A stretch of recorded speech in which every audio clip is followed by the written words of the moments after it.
was 21. It was a very good year. It was a very good year for city girls who lived up the stairs. That's right, tell him, Frank. What's up, YouTube? This is Swiss Army Dan coming at you with another Swiss Army knife video. And, just like Frank said, it was a very good year. It's sometimes kind of cool to try to place a year on the Swiss Army knives that you have. So we're going to do a little bit of talking about that today. Quick disclaimer, I'm not a Swiss Army knife expert. I don't know everything about these, but I have tried to read a lot, and if you guys have any corrections to anything I say in this video, put that in the comments. I'm always trying to learn, but we'll talk about some of the evolution of the tools and just ways to like kind of pick up a Swiss Army knife and at least kind of put like a date range on it. You know, if you're lucky enough to get a Soldier, it tells you when it exactly, when it's made. Here's a 81, here's one from 1954. I think they started dating them, I don't know, sometime in the 20s or 30s, maybe even after that. Someone maybe can put that in the comments. I was just reading a Facebook thread about that the other day. Let me try to get some more light here. There we go, that 1954. But so with the Soldiers, it's super easy, because it tells you right there on the back of the tank stamp. The box is another indicator if you're lucky enough to get a box. I'm pretty confident this is a box that you'd find in the 60s, and what came in this was this old camper. And this is the Elinox line here, and it'll have an Elinox tank stamp. There's also the Victoria line in the 60s, which I believe is what this Super Tinker is, but this was imported by Hofritz, so it has a Hofritz stamp, but Victoria on the back there. So that's kind of cool. So if you find a knife like this with a bail on it, that doesn't have exposed rivets, and what I mean by that is this isn't even a real Swiss Army knife, but I'm going to use it as an example. You can see the rivets here in the knife. These phased out starting in 1957 from what I understand. When they started the Elinox line, I think these started in 57. I'm sorry, this line with this kind of cross. They started having these, covered up rivets here, and I think there's even some with the covered up rivets, and then the old style awl that's like this. Again, this is not even a Wenger or Victorinox. It's a Solingen German knife, but it's kind of made to look like these Swiss knives. But yeah, they had the cutout. So I've seen a lot of people say the exposed rivets stopped in 61, but I think it's actually about 57 when those stopped. But you'll find, exposed rivets up in 261, I guess, on the Victoria line. Not exactly real sure because I don't really have any of those knives, but that's just kind of what I've observed in reading in the forums and stuff like that. Again, props to anybody that has given me any information. Thank you. So yeah. Other changes, there used to be the squared off Phillips. They did this up until about around 80, maybe even like 82 or so. But they stopped having the file on there, I'd say by, I don't know, I want to say like 68, but it might even be up to like 73. I'm going to say it's closer to that early 70s mark because I have seen enough of knives like with the key ring and this where I think it's a 70s knife. So hopefully I'm not being too confusing right now. Another indication is this awl. Definitely before 85 if it doesn't have the hole in there. And then these older ones will have like a kind of a beveled in there to the tip. And I think they stopped that by around the early 80s. If it'll focus there. I don't know if it's going to focus, but I'll show you what I mean on other knives too. Another dating feature. If you see this Swiss patch on the can opener, I'm going to say you can place that knife early 70s at the latest. I think they stopped that by, I want to say 71, because I have seen soldiers dated 71 with the Swiss Pat, and then a 72 without. So I want to date that Swiss Pat to 71. Another thing is this kind of sharpened edge on this bottle opener screwdriver.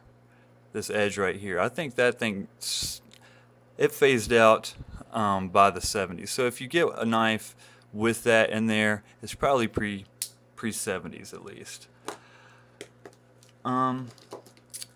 So the transition into the 70s like had some new features. They put this key ring here.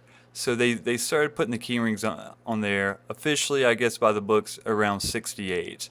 But, you know, all these are kind of soft dates. It probably had, you know, a year or two on each side to kind of to phase these changes in, you know.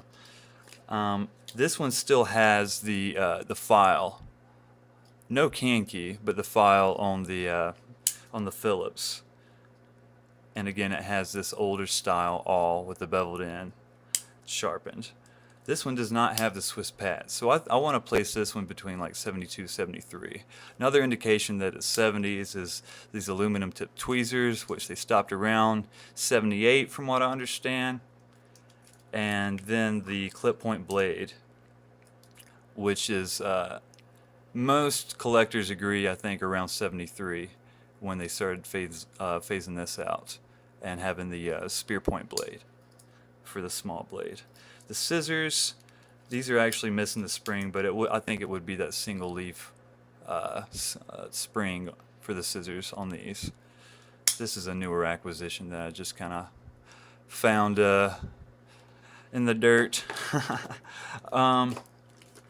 I think in other videos, so again, like in 73, they phased out that clip point blade. I'll still talk about that 70s era for a minute. I think this here fisherman is probably a 70s fisherman. I'll hold it up to a newer fisherman. And this is I don't know if it's going to come across that well in the video, but this has got kind of a patina from being nickel silver, while stainless steel probably won't get that, and this is probably a new enough knife where it wouldn't have it anyway. But around 80 is when they switched the inlays from this nickel silver to a stainless steel. Also, they don't make fishermen like this anymore with the corkscrew. Now the fishermen are like this, you know, no can key. And when I say can key, I'll show you what I mean. Where is one of these tinkers with a can key? I hope I don't. Here's one. So I think, yeah, it had the can key there after they phased out the file. And up until around 92, from what I understand, 91, 92. This particular tinker here, let's just date this one. The can key, we'll place it before 92, right? This reamer punch with a sewing guy is going to place it post 85.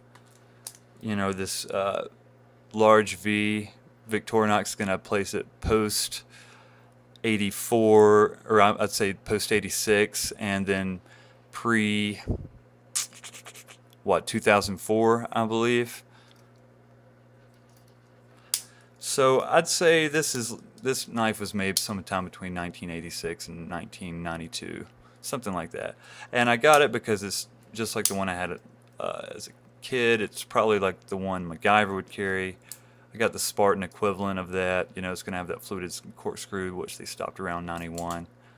So all these little features, you know, you can search on the internet and learn all these different dating kind of techniques. And then, you know, again, they're not all set in stone.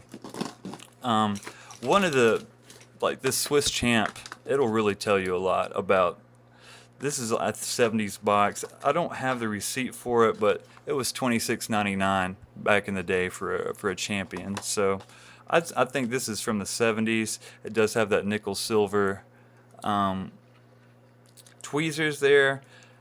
From what I understand, this magnifying glass was introduced in 1973. So if you see a Swiss Army knife with a magnifying glass, it's going to be post 73.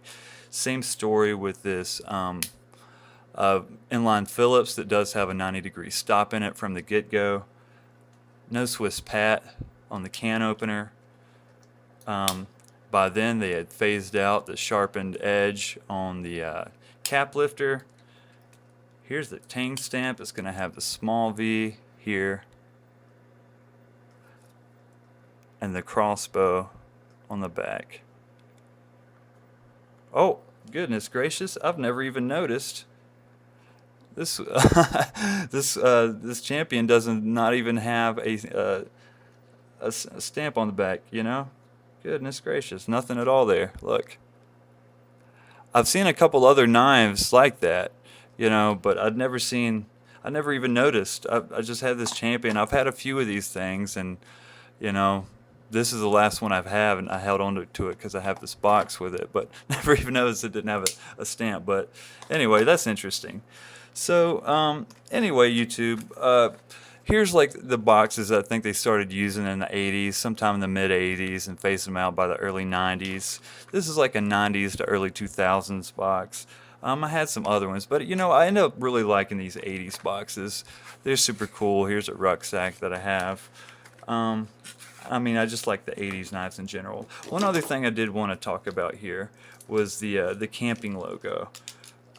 Which is pretty cool. I think I've said in other videos that as far as the inlay there wasn't a difference, but I have now noticed, and I'm sure some of you hardcore collectors already know, that on these older camping logos, the font is just a little bit chunkier, a little bit fatter than on these newer ones. I think this is like a I don't know, 82, 83-ish kind of thing or something.